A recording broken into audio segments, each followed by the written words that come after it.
So speaking of animals, communicators, we are now connected with one animal communicator. Yay! So we have Jasmine right now. Hello, Jasmine. Hello. Ah, there you Hi. are. So, it's blessed for us to have you Yeah. here now as an Yes. animal and So it's a bliss for me too. Thank communicator. you.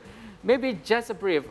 When did you start being an animal communicator, and how did you become an animal communicator? Well, actually, it started like a few years ago. It's not that far along. Before that, I just worked like usual people working in a company and that. But I really love animals since I was really small, and my mom also loved them as well. And when I was little, I thought that I can talk to them and I can really listen. But it's really not a gift. I mean, like everyone can actually do this. So when I found out about there is this knowledge about intuitive animal communication, and I learned it and practice it. I mean, like the key really is practice. Like the more you practice, the better it gets. And well, everyone actually can do it. I even like Ah. have a workshop, online workshop that I can teach people to do that so they can communicate with their own pets. Oh, okay. So it's not a gift. Everybody can learn how to do it. So Yeah, even we can learn how to do it so we yeah. can communicate with our pets. Right. Now, So but maybe yeah, we can ask Jasmine later, yeah, to spill a bit about how to become yeah. like a pre-basic of animal communicator, right? No, Jasmine, how much learning do Yes. you need to become an animal communicator? And of course, we all want to know, does it pay well? Can you tell us? The thing is, there's this quote that I like from Albert Einstein. It said, intuitive mind is a sacred gift, and the rational mind is a faithful servant. And we have created a society that honors the servant more than the gift. So it's really like everyone has this intuition, just like we have muscles. Ah, Like, but I have muscles, but I don't work on my muscles like Adirai. So Adira is working on his muscles like so strong. But the same thing as well with intuition. We all have it. It's there, but if it's not being trained or we don't use it as much, then it's not really on the full potential. So yep. Um, every day I like talk to around 10, 11 animals for a job. But then in daily life, like I talk to my cats or I talk to garden animals like butterflies or tomcat or tomcat. ants or Wow. like it's become like daily lifestyle. I mean, like you can talk to them and you can listen. The thing is about people in general, they just talk but they don't listen what they're saying back. Yeah. The thing is that communication is a two-way, sending and receiving messages, right? So we're talking and then we need to be still and calm and yeah, being in a still wavelength, alpha wavelength. And for me, meditation really helps. So I Right. can like adjust my brain wave into alpha easier. And that's where we can actually connect and listen to what they're saying back. Oh, interesting. It's getting interesting. I mean, It is. Jasmine, can you spill a bit more about where did you learn that? Is it a certified one? And maybe you can spill again with us. How is your? You've mentioned about your daily routines. Maybe you can spill more about how many pets actually do you have? And besides that, you've mentioned to us that you also talk daily to garden Yeah. animals, Yes. even to tomcat. I also need that because I have some tomcats at home in the morning right now. Well, I have three cats. Ah. One of them is from Let's Adopt Indonesia. It's an NGO. She's 10 years old now. And the other two I rescued from a rubbish bin 8 years ago. So they're quite old these days. And they don't want to be near here. They're there, on my bed. Maybe you can So they don't communicate. want to be here. Maybe you can communicate now to the cat. Please bring. That's the thing about communicating with animal intuitively.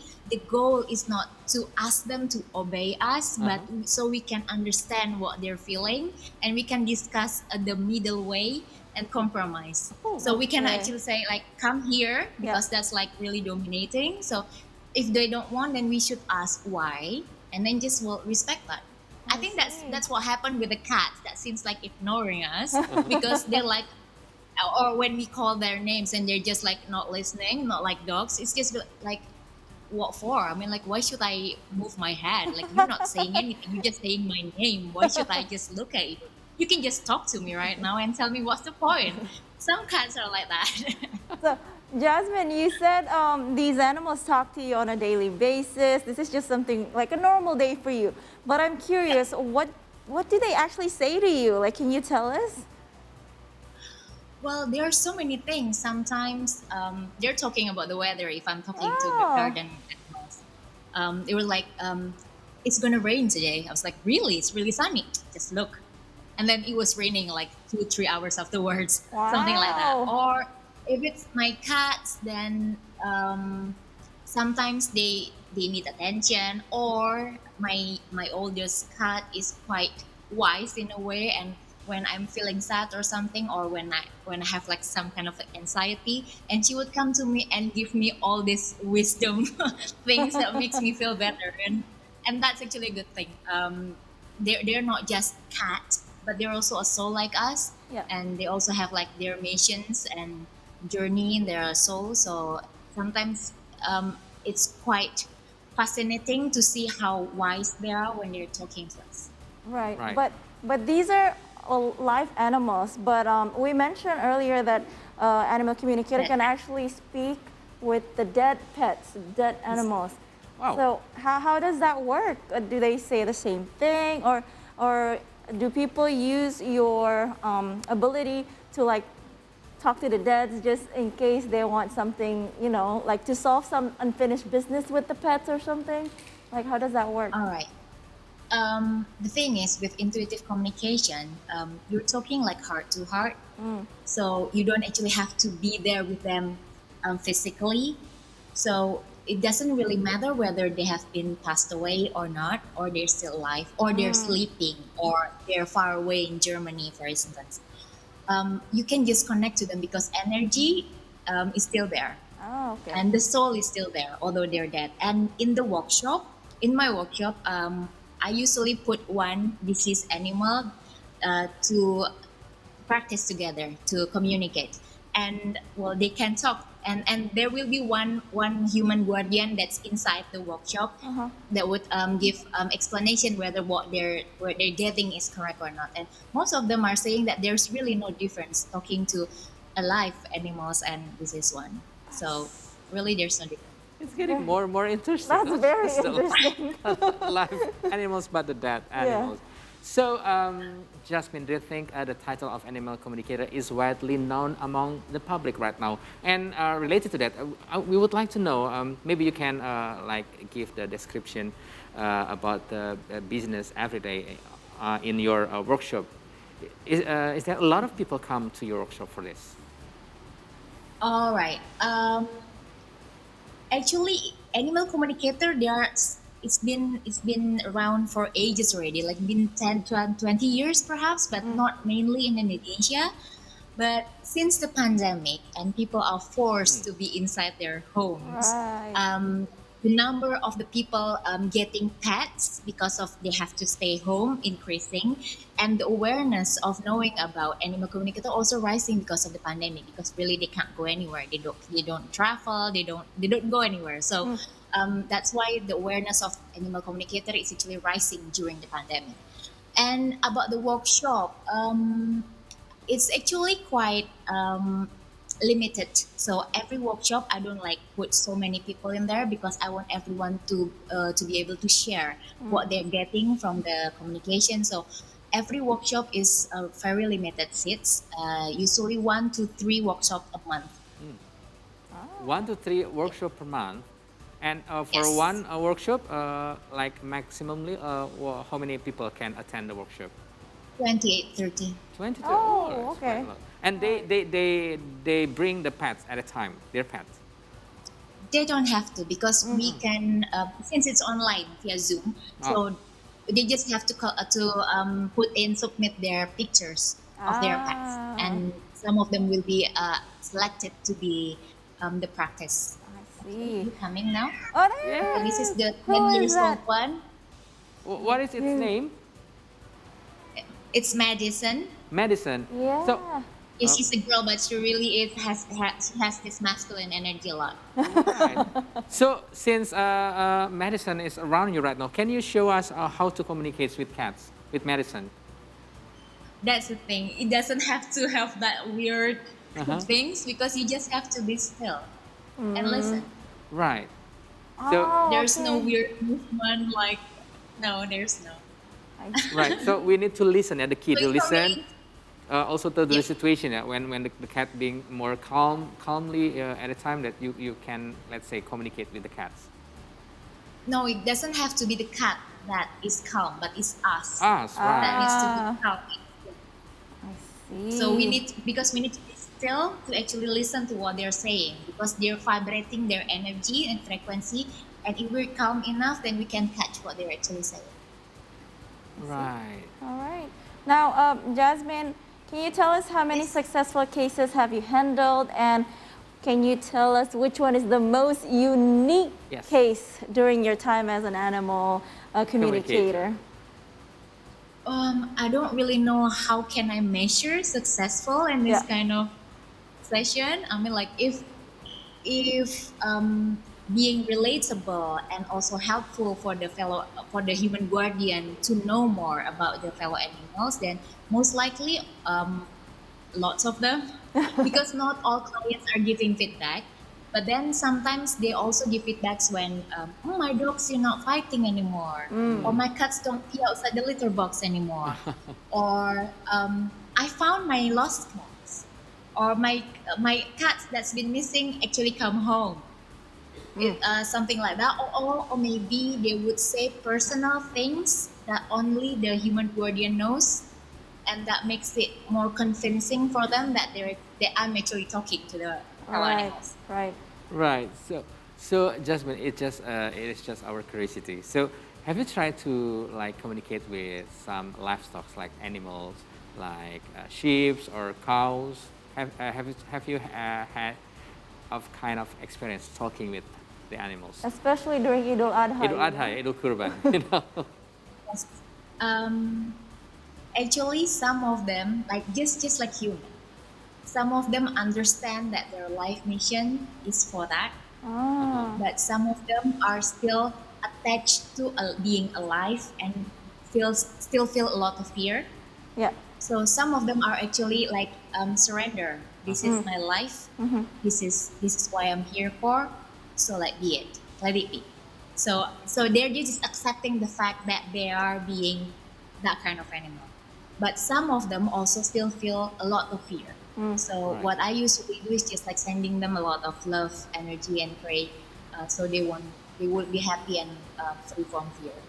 Oh, Oh. very Oh, about inspirational. that yes, about the interesting case. Yes. It's actually one of the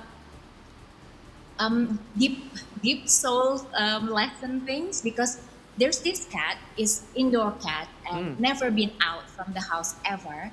And then one day the human guardian bring her around the block, the neighborhood by car. And when they get back to the house, she opened the car door. But then there's this really loud noise, and then the cat got really shocked, and she ran away.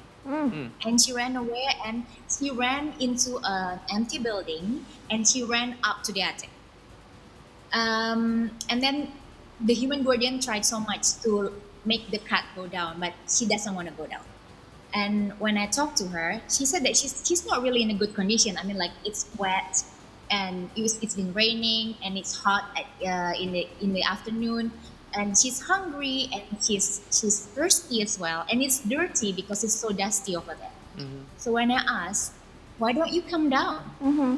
And then she said, "I'm afraid there's a snake downstairs." What? And I felt that it was a lie. And I Oh. was like, "No, it's just fear. It's all in your head.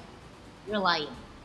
And she was like so quiet, and then at the end of it, I make her a choice. So I said, "This is your life, and your life only, not mine.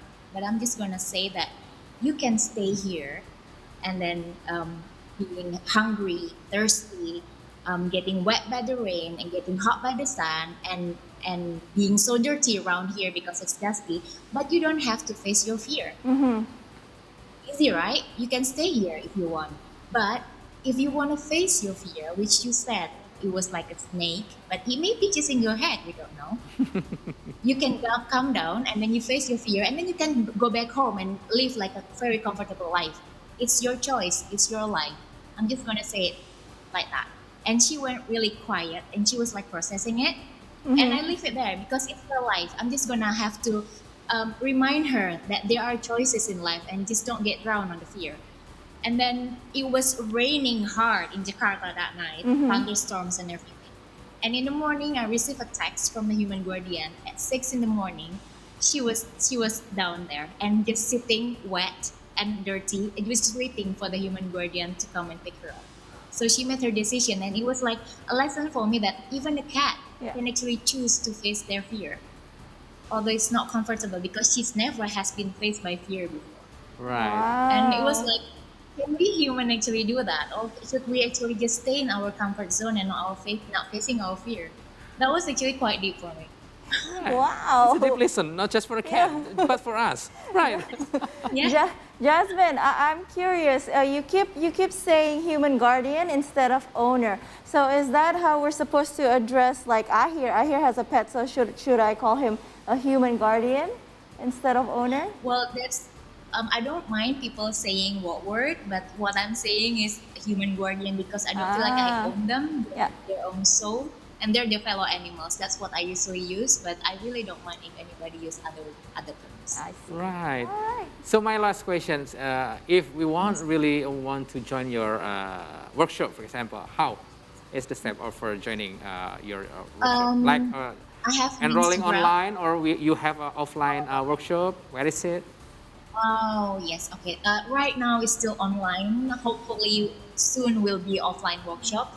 So the online workshops can actually be accessed through my Instagram. It's at Jasmine PJ. And just like DM and then and then the admin would actually reply and whether there is still a spot left or not. All right. But on July will be on Sunday and it's already closed. I see. Whoa.